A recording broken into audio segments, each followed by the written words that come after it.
did have two other sites at one time, up at Offshoots and also at the garden behind the leisure services at Colne. But for the past 10 years we've just had this site. I'm not totally clear as to why we are being shut down.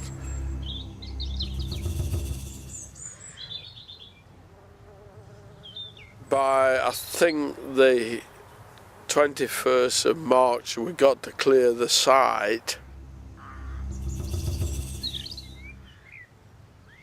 It's commemorating Roger Ginger, who was the co-founder of the green space. It's a flowering cherry which is quite attractive in early May, late April, early May, depending on the season. Trying to get permission to replant it in a local park, but it'd be a shame for Roger to go down the way of the stuff over here on the fire.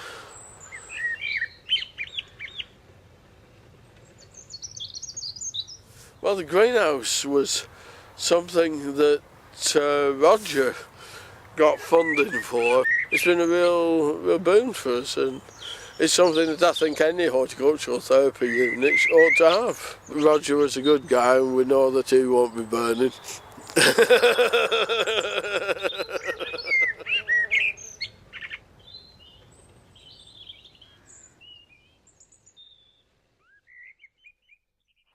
Well, it's a magnolia denudata. You got to beware with magnolia that they don't get the frost, because that does burn the flowers.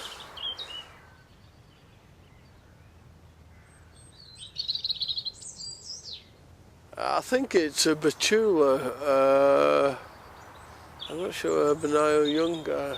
But actually this is Fred Thistlethwaite, whose ashes are under there. And we're hoping to resurrect this tree and replant it in Wolverton Park.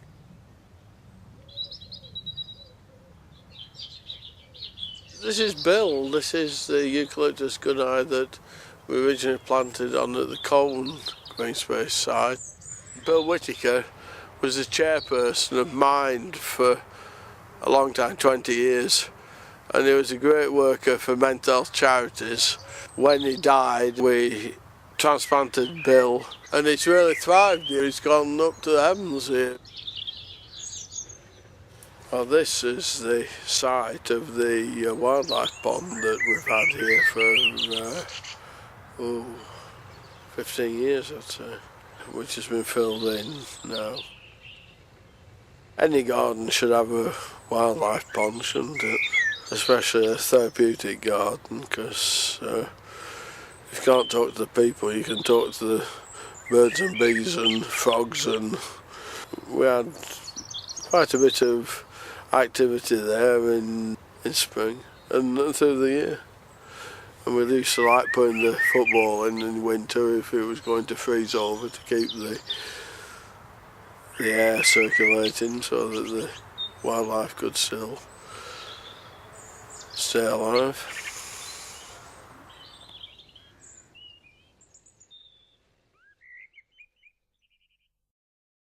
It isn't a matter of, oh, doesn't that garden look marvellous? That's part of it, but it's really the sixth sense. It's what that garden feels like to the individual that's the important part of horticultural therapy, where the person can be with living things when otherwise they may not be able to function with human beings.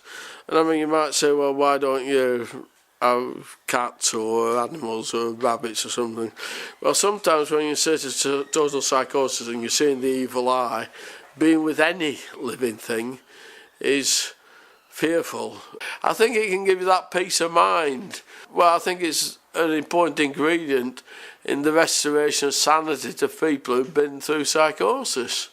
Also through the discipline and routine of work, knowing you've got a certain date, a certain time to be at a certain place.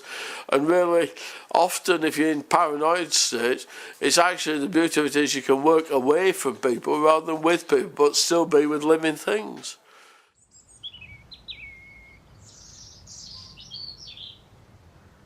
for everything a season. Things keep turning and things change.